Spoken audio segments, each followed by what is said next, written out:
শুভ দুপুর প্রিয় দর্শক, সকলকে সাদর আমন্ত্রণ জানাচ্ছি ফ্রেশ প্রিমিয়ামটি তারকা কথনে। আশা করছি যে যেখানেই আছেন ভালো আছেন, সুস্থ আছেন, নিরাপদে আছেন এবং নিরাপদে থাকার জন্য, সুস্থ থাকবার জন্য যে সমস্ত নিয়মাবলীগুলো পালন করা দরকার সেগুলো পালন করছেন। আমাদের আজকের এই দুপুরবেলাতে আমাদের সাথে তারকা কথনে আমাদের আমন্ত্রণ আমরা জানিয়েছি দুজন প্রিয় মানুষকে। একজন প্রিয় মানুষ যিনি একাধারে একজন নির্মাতা, একজন নাট্যকার এবং ভীষণ একজন গুণী উপস্থাপকও, যার কথা শুনলেই মনে হয় যে তিনি টেলিভিশনে নন, তিনি হয়তো আমাদের ঘরের কোনো একটা কোনায় বসে আমাদের সাথে গল্প করছেন। কৌশিক শঙ্কর দাস, আমন্ত্রণ আপনাকে। কেমন আছেন? অনেক ধন্যবাদ, ভালো আছি। আমাদের সাথে আরো একজন অভিনয় শিল্পীও রয়েছেন দোলন দে। দোলন, আমন্ত্রণ আপনাকেও। Thank you. আপনি কেমন আছেন? খুব ভালো আছি। মানে আমার খুব বেশি আনন্দ লাগছে আজকে আমরা কৌশিকদাকে পেয়েছি এবং ওনার কাছ থেকে আসলে কথা শুনবো। আমি কথা আসলে একটু অল্প বলবো আজকে, আমার এমনিও খুব একটা সাহস নেই, কিছুই নেই, কিন্তু মানে এমন একজন গুণী মানুষের সামনে বসে আসলে কোন কথা দিয়ে শুরু করব সেটাও একটু কঠিন ব্যাপার। এনিথিং, কেমন আছেন? আজকে দিন কেমন কাটছে? প্রথমে আমি বরং জিজ্ঞেস করি, দোলন কেমন আছেন? কেমন কাটছে আজকের দিনটা সকাল থেকে? ভালো, খুব ভালো। আচ্ছা, অভিনন্দন জানাই প্রথমেই। অভিনন্দন ফিল্মের জন্য এবং এই যে নতুন আরেকটি আত্মপ্রকাশ হতে যাচ্ছে চলচ্চিত্র নির্মাতা হিসেবে, একটু সেই প্রসঙ্গে জানতে চাই আপনার কাছে। আসলে আমরা যারা বাংলাদেশে কাজ করি বা ভিজুয়াল মিডিয়াতে কাজ করি, তাদের সবারই তো স্বপ্ন, আলটিমেট স্বপ্ন হচ্ছে সিনেমা বানানো, তাই না? তো আমরা যারা নাটকে কাজ করি, যেই পর্যায়ে করি না কেন, ডিরেক্টর হোক, প্রডিউসার হোক, অভিনেতা, লেখক, সবারই একটা স্বপ্ন সিনেমায় কাজ করবে একসময়। সেরকম স্বপ্ন অন্যদের মতো আমারও ছিল বহু বছর। 2007 সাল থেকে নাটক নির্মাণ করছি।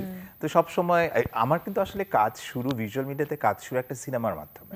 রানী কুঠির বাকি ইতিহাস নামে যে সিনেমাটা হয়েছিল সামিয়া জামানের পরিচালনায়। তো উনি আমার অনেক পুরনো বন্ধু। তো উনার সেই ছবির শুটিংয়ে আমি ছিলাম। উনি আমাকে বলেছিলেন যে তুমি থাকো আমার সঙ্গে, কারণ তখন সব কাউকেই চিনি না এবং ওই সিনেমার মাধ্যমেই সবার সঙ্গে আমার পরিচয়। তো সেই শুটিংটা আমি খুব উপভোগ করেছিলাম, আমার জীবনের প্রথম কোনো শুটিং স্পটে যাওয়া। আচ্ছা, মানে নিজের নাটক ছাড়া? হ্যাঁ, নাটক তো তখন একটাও করি, নাটকে আসিনি আমি তখন পরিচালনায়। তো সেই শুটিংটা আমি এত উপভোগ করেছিলাম যে পুরো জিনিসটা দেখা, যে একটা সিন কিভাবে তৈরি হয়, close up, trolley, master shot, যিনি ক্যামেরাম্যান ছিলেন, চিত্রগ্রাহক, বাংলাদেশের খুবই নামকরা একজন সিনিয়র চিত্রগ্রাহক মাকসুদুল বাড়ি। তো বাড়ি ভাই খুব ভালো মানুষ, মজার মানুষ। তো উনাকে আমি খুব বিরক্ত করতাম, এটা কেন করলেন বাড়ি ভাই, ওটা কেন করলেন বাড়ি ভাই। তো উনি আমাকে খুব শেখাতেন, তারপর লুক থ্রু করাতেন ক্যামেরায়, কৌশিক দেখে যান, দেখেন এটা কেমন লাগছে দেখতে। সো আমি ভীষণ ভীষণ উপভোগ করেছিলাম। মানে ডিরেকশনের পোকাটা কি তখন থেকে ঢুকেছে? হ্যাঁ, আমার জীবনে কোনোদিন মানে দুঃস্বপ্নেও ভাবিনি যে আমি কোনোদিন পরিচালক হব। তারপর ওই সিনেমা একটা গান খুব জনপ্রিয় হয়েছিল, আমার মাঝে নেই এখন আমি। তো সেই গানটা আসলে মানে আমি ঠিক বলবো না কোরিওগ্রাফি করেছি, আমি পরিচালনা করেছিলাম।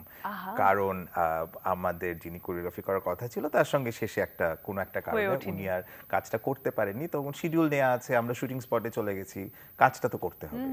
তখন আমি, পপি, ফেরদৌস, সামিয়া, আমরা 4 জন মিলে জিনিসটা দাঁড় করিয়ে দিয়েছিলাম 2 দিন শুটিং করে। এবং এডিট করার পরে আমরা দেখলাম যে খারাপ তো হয়নি, ব্যাপারটা বেশ ভালোই, এত সুন্দর হয়েছিল সেটা জানি না, বাট আমাদের খুব ভালো লেগেছে। তারপর দেখলাম যে দর্শকদেরও খুব পছন্দ হয়েছে। তো সেখান থেকেই আসলে শুরু, যে আমি সামিয়াকে বললাম চলেন আমরা আরো কাজ করি। তো তখন সামিয়া বলছে আমি তো করব না, তুমি করো। এভাবেই আসলে কথা বলতে বলতে বলতে শুরু। তো সেই যে সিনেমার পোকাটা তখন ঢুকেছিল, অনেক চেষ্টা করেছি। গত 2007 থেকে তোলে প্রায় 13 বছর ধরে নাটক নির্মাণ করছি, কিন্তু ব্যাটে বলে মিল ছিল না কিছুতেই। তো হঠাৎ করেই 2019 সালে একজন আমার ছবি যিনি প্রযোজক মমিনুল হক রন, তার সঙ্গে আমার অনেক আগে থেকেই পরিচয়। আমার নাটক দেখে তার খুব পছন্দ হয়েছিল, আমার সাথে যোগাযোগ করেছিল। সে আবার লেখালেখিও করে, কবিতা লেখে, স্ক্রিপ্ট লেখে। তো ওই হঠাৎ করে যোগাযোগ করলো এবং আমিও গেলাম। কথা বলতে বলতে বলতে যেটা হয় না যে কোন একটা প্ল্যান করে যে করা, তাও কিন্তু না। গল্প বললা, গল্পটা তো ভালো, নতুন, কি করা যায়, চলো, এইভাবে কথা বলতে। মানে এই গল্পটা কি আপনি আপনার নাটকের জন্যই রেখেছেন নাকি ফিল্ম প্ল্যান করে রেখে দিয়েছিলেন? এই গল্প সে আমাকে প্রথমে 2013 সালে শুনিয়েছিল। তখন আমি বলেছিলাম এইটা বাংলাদেশে সিনেমা বানানোর জন্য নয়। জন্য নয়, বক্সিং নিয়ে একটা সিনেমা, একটা বক্সারের গল্প। Right. প্রথমত টেকনিক্যাল ব্যাপার আছে। এক্সপার্টিস গুলো আমাদের এখানে নেই, দ্বিতীয়ত হচ্ছে সেই সময় ফিল্ম ইন্ডাস্ট্রির অবস্থা ভালো খারাপের কথা বলবো না, বাট সাহসটা পাইনি আমরা, আমি পাইনি অন্তত পক্ষে। আমি তখনও মনে করিনি যে আমি একজন চলচ্চিত্র পরিচালক হবার মতো যোগ্যতা তখন আমার হয়েছে। আমার তখন অনেক কিছু শেখার বাকি ছিল বলে আমার মনে হয়েছে। মানে নিজেকে নিজে এত মাপঝোঁক করে চলা, না, এটা তো একটা বিরাট দায়িত্বের ব্যাপার, তাই না? উনি অভিনয় করেন, তাই তো অভিনয়টা আগে শিখে তারপর তো নিশ্চয়ই, আসতে নিশ্চয়ই। হবে, তাই না? জানতে তো হবে যে আমি কি করতে কি করতে যাচ্ছি বা কি করতে চাইছি। এক্স্যাক্টলি। আপনি যে উপস্থাপনা করছেন, আপনি তো নিশ্চয়ই কাজটা জেনে শুনেই করতে এসেছেন, তাই না? আমি এখনো শিখছি, না, আমি আমিও আপনার কাছ শিখছি, থেকেও শিখছি। আমরা সবাই আমিও শিখছি, শিখছি। সবাই শিখছি। আচ্ছা, সবাই শিখছে, কৌশিক আসলে শেখার সরকার কোনো শেষ নেই। এত নাটক বানিয়েছেন, আমরা আপনার কাছেও আসতে চাই, কিন্তু তার আগে পর্দায় চোখ রাখবো, দেখব কোনো একটি নাটকের খানিকটা অংশ। এটা পুরো নাটকটা আসলে দেখানো সম্ভব নাই, খানিকটা দেখানো হলো আর কি। এটা কোন নাটক মনে আছে? এই নাটকের নাম মায়াজাল। গল্প লিখেছিলেন উর্মি রহমান। উনি বিবিসি বাংলা বিভাগের প্রোডিউসার ছিলেন একসময়। ওনার একটা ছোট গল্পের বই ছিল, সেখান থেকে আমি গল্পটা পেয়েছিলাম। আর নাট্যরূপ দিয়েছিলেন জিনাত হোসেন জুথি, এবং আমার পরিচালনায় অভিনয় করেছিলেন তারিন, ইন্তেখাব দিনার, জামাল উদ্দিন হোসেন, আমাদের প্রবীণ অভিনেতা। তাকে আমি খুঁজে বের করেছিলাম এই নাটকটার জন্য, কারণ উনি তখন অভিনয় করতেন না, ছেড়ে দিয়েছিলেন। উনি নিউ ইয়র্ক থাকেন। তো আমি হঠাৎ করে খবর পেয়েছিলাম যে উনি বাংলাদেশে আছেন, ঢাকায় আছেন। তো শুনেই আমি একদম স্ক্রিপ্টটা নিয়ে ওনার বাড়িতে গিয়ে উপস্থিত, কারণ আমার গল্পের জন্য খুব ভালো একজন অভিনেতা, তো কারণ গল্পটা মূলত তারিন এবং জামাল উদ্দিন হোসেনের মধ্যে, শ্বশুর এবং পুত্রবধূর মধ্যে একটা সম্পর্ক। যেই পুত্রবধূ আবার মানে শ্বশুরবাড়ির সাথে তার সম্পর্ক নেই প্রায় 8-10 বছর। তো আবার এত বছর পরে, অনেক বছর পরে শ্বশুর বাড়িতে গিয়ে মানে অ্যাডজাস্ট করা ঠিক না, পুরনো স্মৃতি রোমন্থন করা, সেটা নিয়ে মূল গল্পটা ছিল। আচ্ছা, আমরা দোলনের কাছে আসি এবারে। দোলনের কাজের ব্যস্ততা কিরকম? শুরু করেছেন তো নিশ্চয়ই কাজ? হ্যাঁ, শুরু করেছি। ঈদের অনেকগুলো কাজ করলাম। কি কি কাজ বা কি রকম ধরনের ক্যারেক্টার গুলো ছিল একটু বলেন আমাকে। নির্মাতা যেহেতু পাশে একজন বসে হ্যাঁ, আছে। দাদা আছে জন্য আমি একটু নার্ভাস হয়ে গেছি। আমার দাদার সাথে অনেকদিন পরে দেখা হলো। আচ্ছা আচ্ছা, ওনার সাথে যেহেতু আমার কাজ করা হয়নি, হয়নি। আগামীতে করব দাদা যখন যাক, সিনেমা একটা শেষ সুযোগ করে। রইলো আর কি। হ্যাঁ, সেটাই। ঈদের জন্য বেশ কিছু কাজ করেছি, একক নাটক করেছি, 7 পর্ব করেছি, খুব ভালো ভালো কিছু চরিত্রে অভিনয় করেছি। আর ইউটিউবের জন্য কিছু, ইউটিউবের চ্যানেলের জন্য কিছু কাজ করেছি শর্ট ফিল্মে, খুব ভিন্ন চরিত্রে, মানে এরকম চরিত্রে আসলে আমার কি কাজ ধরনের করা চরিত্র হয়নি। একটু আমরা শুনতে চাই। গল্পগুলো আসলে থ্রিলার টাইপের গল্প ছিল। তারপর আমার আরেকটা শর্ট ফিল্মের ক্যারেক্টার ছিল সাইকো, একটা মেয়ে গল্প। আচ্ছা, একটু ভিন্ন চরিত্রের আসলে গল্পগুলো ছিল। আসলে গতানুগতিক যে কাজগুলো করা হয় সেই কাজগুলো তো, মানে অনেক কাজ আছে টিভিতে আমরা দেখাতে পারি না, যেটা আমরা আসলে ইউটিউবে দেখাতে পারি। এই জন্য আসলে আমরাও এখন মানে স্ক্রিনেও দেখাতে পারছি না, ইউটিউব থেকে দর্শক নিশ্চয়ই দেখে নেবে হ্যাঁ সেগুলো। তো সেই কারণে আসলে অনেক ধরনের চরিত্রে অভিনয় করার সুযোগটা হয়ে আসে। আচ্ছা আচ্ছা, আপনি থ্রিলারের কথা বলছিলেন। কৌশিকদা থ্রিলার বানাতে ভালোবাসেন? একদম, বানাতে ভালোবাসি কিনা জানি না, মানে বানানো তো হয়েছে। দেখতে খুব পছন্দ করি। আচ্ছা। এবং হ্যাঁ, একটা অন্যরকমের একটা ওই যে থ্রিল কাজ করে আর কি। আর কিন্তু থ্রিলার বানানো খুব কঠিন, হ্যাঁ, খুব কঠিন। মানে নির্মাতা হিসেবে, ইভেন লেখক হিসেবেও থ্রিলারের স্ক্রিপ্ট লেখাটাই সবচেয়ে কঠিন কাজ, ঠিক সবচাইতে কঠিন কাজ। কারণ এই যে সাসপেন্সটা ধরে রাখা একদম। শেষ দৃশ্য অবধি, মানে কি হচ্ছে একদম, এই জিনিসটা একদম, সকলের হ্যাঁ। মনের মধ্যে কারণ থাকতে থ্রিলারের হবে। সবচেয়ে বড় মজাটা হচ্ছে যে শেষ দৃশ্যের টুইস্ট, রাইট। এবং এই টুইস্টটা হতে হবে একেবারে আনএক্সপেক্টেড। মানে ইভেন আমার খুব ইচ্ছা করে যে এরকম যদি কোনো শুটিং মানে কিছু একটা করা যেত, যে অভিনেত্রীরাও জানে না যে শেষ দৃশ্য আসলে কি কি হতে হবে, যাচ্ছে। তাহলে হবে কি ওই যে মানে তাদের চেহারার মধ্যে, এক্সপ্রেশনের মধ্যে ওই যে এক্সাইটমেন্টটা থাকবে। মানে সেক্ষেত্রে তো অন স্পট স্ক্রিপ্ট করা, না, মানে স্ক্রিপ্টটা তো রেডি থাকবে, ready শেষ থাকবে, দৃশ্যটা তাদের খালি কাছে তাদেরকে deliver- দেয়া হবে না। আচ্ছা, নাটকে থ্রিল যদি বাংলাদেশের প্রেক্ষাপটে বলি, সেক্ষেত্রে কিরকম? মানে থ্রিলার গল্পে কিরকম ঠিক বুঝতে পারলাম না, সরি। মানে বাংলাদেশের প্রেক্ষাপটে থ্রিলার নির্মাণ করা, তো সেটা আসলে কতটুকু দর্শকের কাছে গিয়ে পৌঁছায়? কারণ দর্শক তো আসলে এখন শুধুমাত্র বাংলাদেশের কাজ দেখছেন তা নয়, পৃথিবীর বিভিন্ন জায়গায় বিভিন্ন দেশের নাটক তারা দেখে এখন অভ্যস্ত, তাদের চোখের টেস্ট অনেক অনেক দূরে চলে গেছে। পুরোপুরি। আমার জাস্ট একটাই মনে হয়েছে যে থ্রিলারের দর্শক কিন্তু একটু সীমিত। হ্যাঁ, এটা কিন্তু একটা স্পেশালাইজড দর্শক বলা যায় আর কি এনাদেরকে, মানে অনেকে বুঝতে পারে না বা অনেকে পছন্দ করে না, অনেকে শুধুমাত্র বিনোদনের জন্য ভিজুয়াল কন্টেন্ট দেখে। হ্যাঁ, থ্রিলারে অনেকে হয়তো বিনোদিত নাও হতে পারেন। তো সেই জন্য আমার সবসময় মনে হচ্ছে it's got a special size of audience আছে এটার। কিন্তু ওই যে এখন যেটা আপনি বললেন যে আমরা তো বিভিন্ন দেশে পুরো পৃথিবীর কন্টেন্ট দেখছি, এবং সে মানে বাইরের কন্টেন্টের মধ্যে বেশিরভাগই কিন্তু থ্রিলার, এবং সেগুলো আমরা খুব পছন্দ করছি এখনকার জেনারেশন অন্তত পক্ষে। তো সেই ক্ষেত্রে দেখতে গেলে যে হ্যাঁ, হয়তো আমাদের এখানেও আরো বড় পরিসরে থ্রিলার, সাসপেন্স থ্রিলার বানানো বা গ্যাংস্টার মুভি বানানোর সময় হয়েছে, এবং কারণ আমার মনে হয় যে দর্শকরাও সেটা খুব ভালোভাবেই পছন্দ করবে যদি সেটা প্রপারলি স্ক্রিপ্টেড হয়, প্রপারলি মেড হয়। আপনি যে ফিল্মটি বানাতে যাচ্ছেন সেটার মধ্যে কি এরকম কোনো ইনভলভমেন্ট রয়েছে? আসলে থ্রিল না, আমার গল্পটা আসলে একজন বক্সারের গল্প, এবং তার পাওয়া না পাওয়ার গল্প। তার মানে হয় না যে একটা স্বপ্ন থাকে, সেই স্বপ্নটা তার খুব অল্প বয়সেই ভেঙে যায়। তো তো সেখান থেকে সে বিচ্যুত হয়ে যায়, কিন্তু পরে একটা মানে জীবনের একটা সময় এসে সেই স্বপ্নটা বাস্তবায়নের সে একটা সুযোগ পায়। কিন্তু সুযোগটা যখন সে পায়, তখন আবার সুযোগটা হাসিল করার জন্য তাকে কিছু মানে অবৈধ পন্থা অবলম্বন করতে হয়। এখন সে সেটা করবে কি করবে না, সেটাই এই আসলে সিনেমা ডাইলেমার দেখার মধ্যে বিষয়। দিয়ে যায় আর কি। আচ্ছা, আমি আসছি আবার এই ফিল্মের প্রসঙ্গে। দোলনের হাতে এখন কি কি কাজের ব্যস্ততা রয়েছে? এখন সামনে কিছু ওয়েব সিরিজ করব। আহা, সুন্দর সুন্দর কিছু গল্প মানে পেয়েছি, স্ক্রিপ্ট পাঠিয়েছেন ডিরেক্টর, তো সেগুলোই করার ইচ্ছা আছে। মানে সেজন্য নিজেকে প্রস্তুত একটু করার প্রস্তুত মতো। করছি, কারণ একটু ডিফারেন্ট গল্প। সেটা কি একটু বেশি সাহসী হ্যাঁ, কাজ? কিছুটা সেক্ষেত্রে?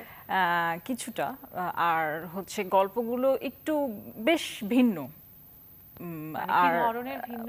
ভিন্ন বলতে ক্রাইম রিলেটেড কিছু গল্প, তারপরে আপনার এই যে একটু আগে বললাম থ্রিলার গল্প।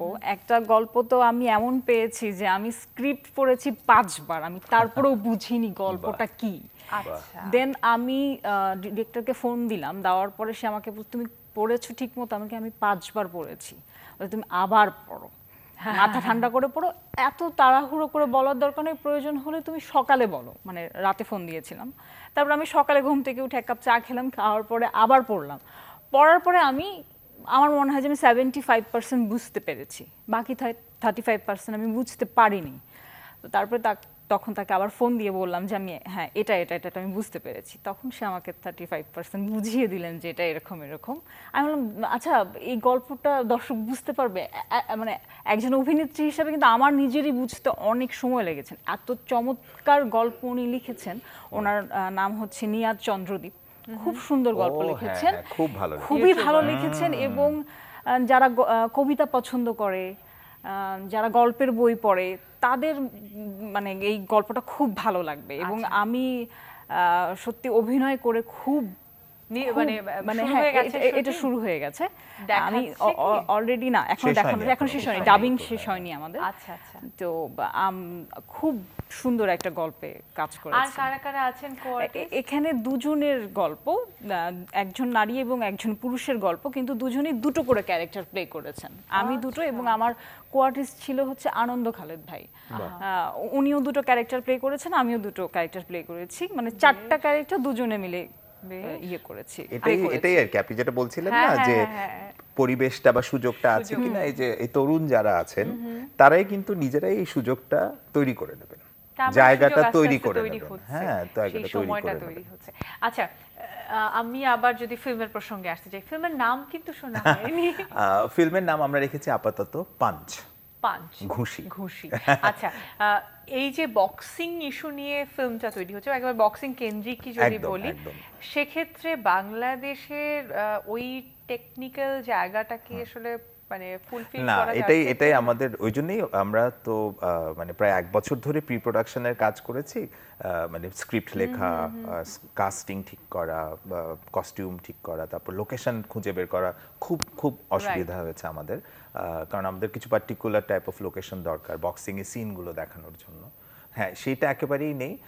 আর বাংলাদেশে আসলে বক্সিং নিয়ে কখনোই ছবি হয়নি, মানে এই না। এই এই খেলা বিভিন্ন খেলা নিয়ে হয়তো ছবি হয়েছে, ফুটবল নিয়ে হয়েছে, ক্রিকেট নিয়েও বোধহয় নিয়ে হয়েছে একটা, কিন্তু বক্সিং নিয়ে কখনো হয়নি। এবং সেই হিসেবে দেখতে গেলে সেই বক্সিং ম্যাচের দৃশ্যগুলো শুট করার মতো, সেটা পরিচালক হিসাবে আমি হয়তো দক্ষ না, কারণ ওগুলোর জন্য একটা এক্সপার্ট দরকার। তো সেই এক্সপার্টিসটা আসলে আমাদের দেশে নেই, দুঃখজনকভাবে এটাই সত্যি। তো আমরা সেই জন্য দেশের বাইরে আমরা খোঁজ নিয়েছি এবং বেশ কয়েকজনের সাথে কথা বলেছি, এবং শেষ পর্যন্ত থাইল্যান্ডের জাইকা বলে একটি স্টান্ট ম্যানেজমেন্ট টিম আছে, তাদের সাথে আমাদের চুক্তি হয়েছিল, এবং তাদের সাথে চুক্তি হয়েছে বলা যায়। এবং আমরা আশা করছি যে তারা যখন আমরা শুটিংটা করব সেই দৃশ্যগুলো তারা বাংলাদেশে এসে সেই দৃশ্যগুলো আমাদের শুট করে দেবেন। আবার কবে নাগাদ শুরু করার এখন সবকিছুই যে বললাম, বাইরে থেকে থাইল্যান্ড থেকে আসবেন, আমাদের কিছু টেকনিশিয়ানস আসবেন ভারত থেকে। তো এখন যে অবস্থাটা চলছে সেই জায়গায় একটু বলা মুশকিল, কারণ যদি ফ্লাইট চালু না হয়, ভিসা যদি আবার দেয়া শুরু না হয়, সেজন্য আমরা এখন কোনো পরিকল্পনাই করতে পারছি না। আমরা 8 দিন শুটিং করেছি এর আগে, ঠিক মানে লকডাউন শুরু হবার আগেই। তো আরো প্রায় 20-22 দিন শুটিং বাকি আছে, মানে বড় অংশের শুটিংটাই বাকি রয়ে গেছে। তো এখন আমরা আসলে থ্যাংক ইউ ভেরি মাচ। আমরা এখন আবার পর্দায় চোখ রাখি, দেখি কি আছে, দেখে তারপরে আবার অবশ্যই অবশ্যই অবশ্যই। ওকে, নিজের প্রথম দিকের কাজগুলো নিজের দেখতে কেমন লাগে? ভালো লাগে, অবশ্যই। খারাপ লাগবে কেন? আমার সৃষ্টি, আমি আমার সব কাজ নিয়ে খুব প্রাউড ফিল করি।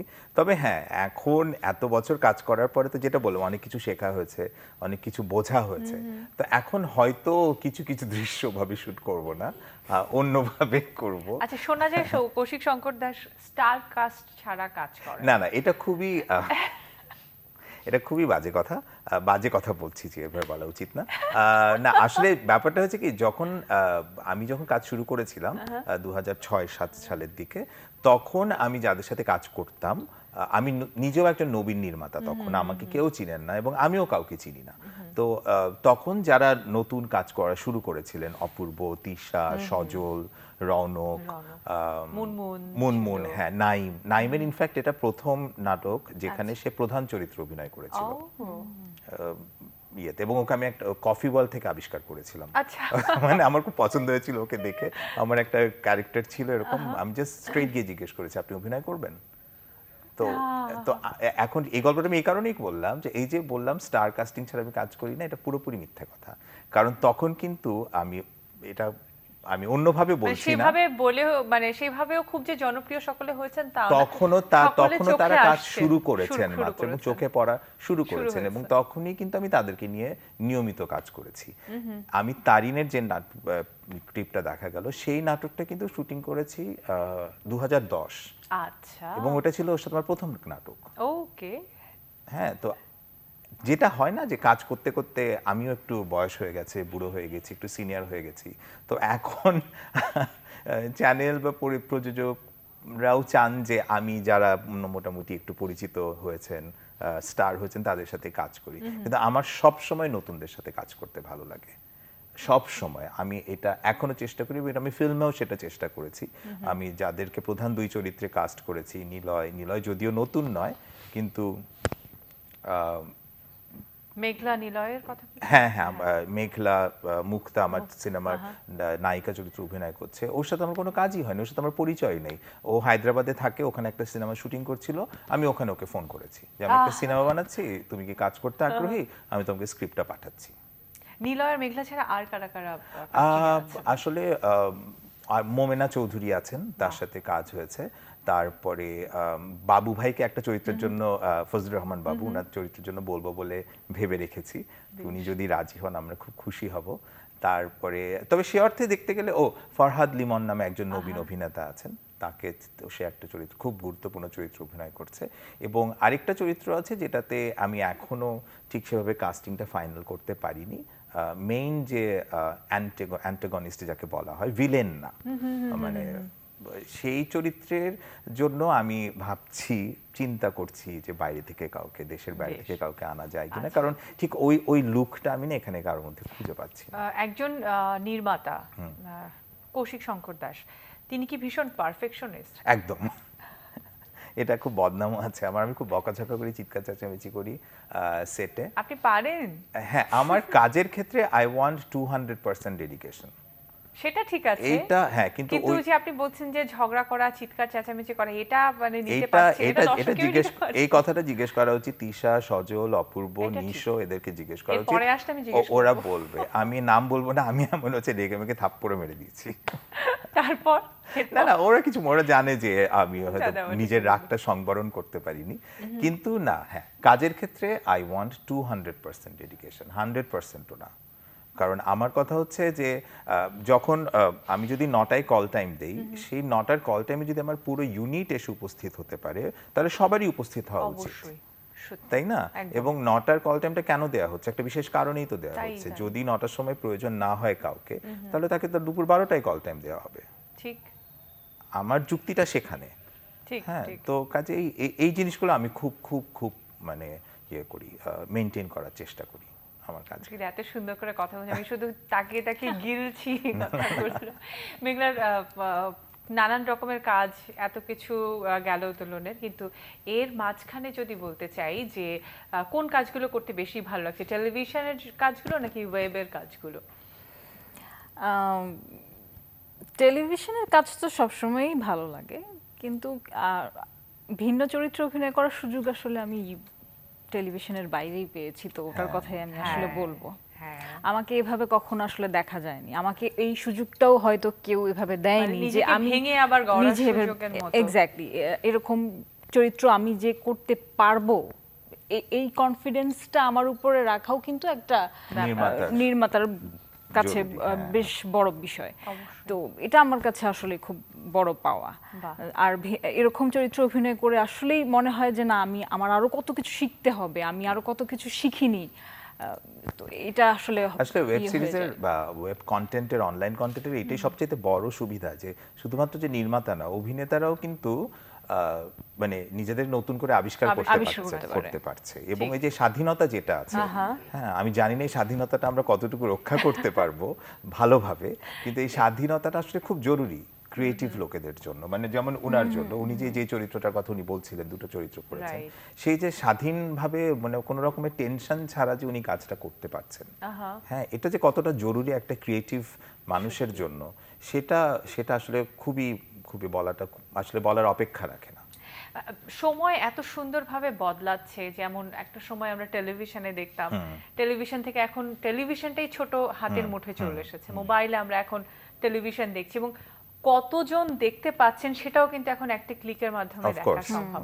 একই সাথে সাথে ফিল্মেরও কত পরিবর্তন হয়ে গেছে। হ্যাঁ হ্যাঁ, এখন আমরা কত রকম গল্প নিয়ে আমরা ভাবতে পারছি, তাই না? এবং আমি যখন এই গল্পটা নিয়ে ভেবেছি, বক্সিং নিয়ে গল্প, এবং আমার সবচেয়ে যেটা ভালো লেগেছে যে আইডিয়াটা শোনার পরে কেউ আমাকে নিরুৎসাহিত করেনি। বাহ, এটা হচ্ছে সবথেকে বড়। এটা আমার এত ভালো লেগেছে যে কেউ একবারও বলেনি না এরকম গল্প চলবে না আমাদের দেশে। অনেক অনেক ধন্যবাদ কৌশিক শঙ্কর দাস, ধন্যবাদ আপনাকেও, চ্যানেল আইকেও, পুরো টিমকে আমাদের অভিনন্দন, সাধুবাদ, এবং কাজ তাড়াতাড়ি শুরু হয়ে যাক সেটাই অবশ্যই দোয়া করবেন। ধন্যবাদ দোলন আপনাকে, এবং শুভকামনা আপনার জন্য। প্রিয় দর্শক, একেবারে শেষের দিকে চলে এসেছি, ভালো থাকুন, আমাদের সাথে থাকুন।